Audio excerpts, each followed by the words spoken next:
Hello friends, स्वागत है आपका हमारे प्री पॉइंटर सीरीज में। और आज हम इस सीरीज में डिस्कस करने वाले हैं एमिशन गैप रिपोर्ट के बारे में, जो कि प्री 2020 के लिए बहुत ही ज़्यादा इंपॉर्टेंट हो जाती है, क्योंकि ये जो लॉन्च हुई थी वो हुई थी नवंबर 2019 में लॉन्च हुई थी। और किसने लॉन्च किया था? तो इसे लॉन्च किया था यूनाइटेड नेशंस एनवायरनमेंट प्रोग्राम ने, यूएनईपी ने इसे लॉन्च किया था। और ये इसका 10th एडिशन था, तो इसलिए ये इंपॉर्टेंट हो जाती है। चलिए हम इसके बारे में जानते हैं। सबसे पहले न्यूज़ क्या थी? तो यूएनईपी ने लॉन्च किया है 10th edition of emission gap report नवंबर में। अगला देखते हैं हम इस रिपोर्ट की जो फाइंडिंग्स थी वो देखते हैं हम सबसे पहले। तो देखिए, इस रिपोर्ट के अकॉर्डिंग जो ग्रीन हाउस गैस एमिशंस थे वो 1.5% पर ईयर बढ़ रहे हैं। जो एमिशंस हैं वो बढ़ रहे हैं, जबकि क्या होने चाहिए? कम होनी चाहिए पेरिस एग्रीमेंट के हिसाब से। देखिए, जो सबसे ज़्यादा एमिशन कौन कर रहे हैं? तो वो G20 नेशंस कर रहे हैं। G20 नेशंस अकेले ही 78% ऑफ टोटल एमिशंस का कंट्रीब्यूट करते हैं, G20 नेशंस। और जो टॉप 4 एमिटर्स है, इसका मतलब चाइना, यूएसए और यूरोपियन यूनियन और इंडिया, ये चारों मिलकर ही 55% से भी ज़्यादा एमिशन करते हैं टोटल एमिशन के रिस्पेक्ट में पिछले 10 साल में। देखिए कितना बड़ा अमाउंट है, 55% से ज़्यादा एमिशन कौन कर रहा है? सिर्फ ये 4 जो टॉप 4 एमिटर्स हैं ये कर रहे हैं। कौन कौन से? चाइना, यूएसए, इंडिया और यूरोपियन यूनियन। इस रिपोर्ट के हिसाब से क्या बोला गया है कि अगर पेरिस एग्रीमेंट के थ्रू चलना है, मतलब कि 2030 तक 1.5 डिग्री टेम्परेचर बस राइज करवाना है, तो उसके लिए क्या करना होगा? तो उसके लिए पूरी दुनिया को एमिशंस कितना कम करना पड़ेगा? 7.6% हर साल कम करना पड़ेगा। और जो अभी जो रेट चल रहा है वो क्या चल रहा है? 1.5% बढ़ रहा है।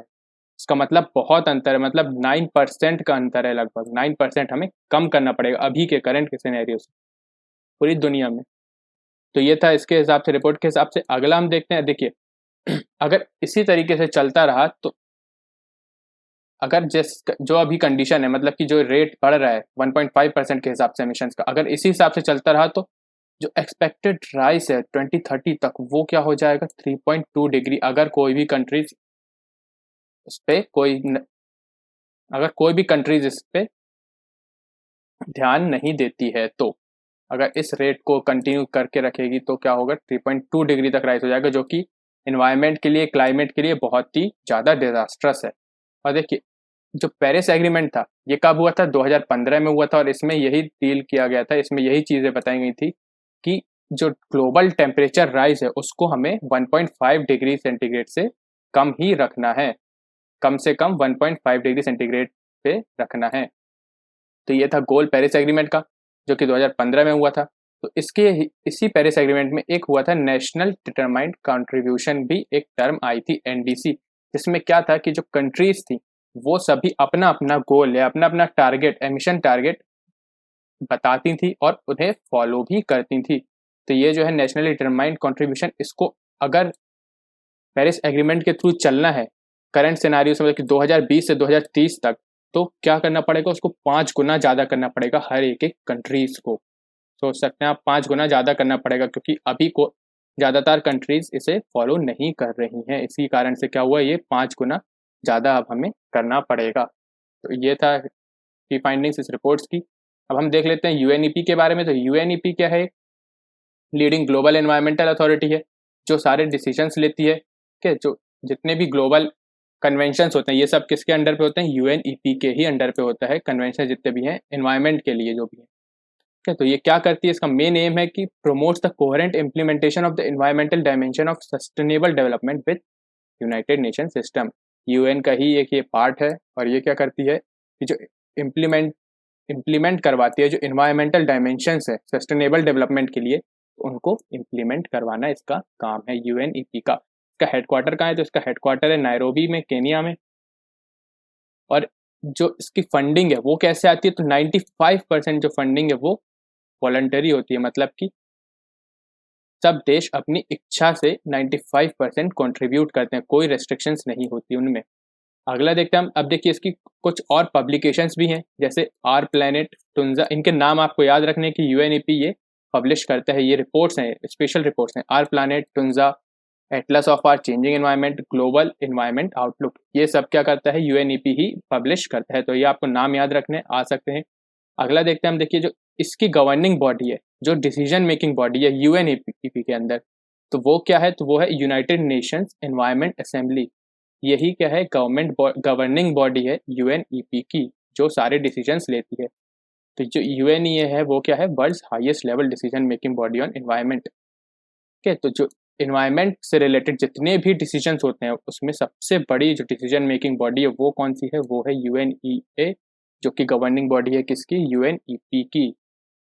तो ये था गाइस यूएनईपी के बारे में। एक बार और देख लेते हैं हम कि की फाइंडिंग्स, इंपॉर्टेंट की फाइंडिंग्स देख लेते हैं हम।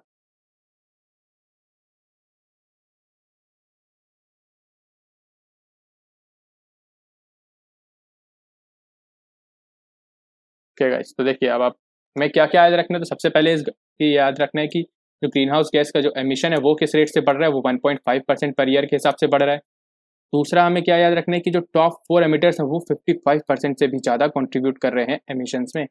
और तीसरा हमें क्या याद रखना है, जो दुनिया है उसको अगर पेरिस एग्रीमेंट का गोल अचीव करना है, वहाँ तक पहुँचना है, 1.5 डिग्री सेंटीग्रेड के टारगेट तक पहुँचना है, तो अभी से कितना कम करना पड़ेगा, 7.6% हर साल कम करना पड़ेगा पूरी दुनिया को एमिशंस। तो ये था तीसरी फाइंडिंग। और चौथी फाइंडिंग क्या, अगर इसी तरीके से इसी रेट से 1.5% का जो रेट है इसी रेट से अगर कंटिन्यू रहता है आगे भी, तो 2030 तक कितना एक्सपेक्ट है कि कितना टेम्परेचर बढ़ जाएगा, तो 3.2 डिग्री सेंटीग्रेड बढ़ जाएगा, जो कि बहुत ज़्यादा डिजास्टर्स है। और एक और जो लास्ट चीज़ जो हमें याद रखनी है, इसकी की फाइंडिंग है, वो क्या है, जो एनडीसीज हैं कंट्रीज़ की, जो एनडीसीज हैं उसको 5 गुना बढ़ाना पड़ेगा कंट्रीज़ को, अगर ये टारगेट को अचीव करना है। तो ये 1.5 डिग्री के जो गोल को अचीव करना है तो इसे बढ़ाना पड़ेगा। तो ये 5 इंपॉर्टेंट फाइंडिंग्स थी जिसे आपको याद रखनी है। यूएनईपी के बारे में हमने डिस्कस कर लिया है, का हेडक्वार्टर केनिया में है। और क्या है, यूएन की एक बॉडी है जो कि सारे जो इन्वायरमेंट से रिलेटेड जितने भी डिसीजन है वो सब इम्प्लीमेंट करवाती है और डिसीजन भी लेती है। तो इसके कुछ पब्लिकेशंस के नाम देख लिए हैं, वो आप देख सकते हैं यहाँ पर। और जो इसकी गवर्निंग बॉडी है वो क्या होती है, यूनाइटेड नेशंस एनवायरनमेंट असेंबली होती है इसकी गवर्निंग बॉडी। तो गाइज आज का लेक्चर यहीं तक था। Thank you very much. अगर आपको ये वीडियो पसंद आया तो प्लीज़ लाइक कीजिएगा और अपने दोस्तों के साथ शेयर भी कीजिएगा। अगर आपने चैनल पर सब्सक्राइब नहीं किया तो जाकर सब्सक्राइब कर लीजिए और बेल आइकन जरूर दबा दीजिएगा। और कोई भी सजेशन या कोई भी क्वेरी हो तो आप हमें कमेंट सेक्शन में बता सकते हैं। इस लेक्चर की पीडीएफ भी आपको हमारे टेलीग्राम चैनल जीएस मिनट पे मिल जाएगी, उसके लिंक डिस्क्रिप्शन बॉक्स में गिवन है, आप जाके उसे ज्वाइन कर सकते हैं। Thank you guys, thank you very much, thank you.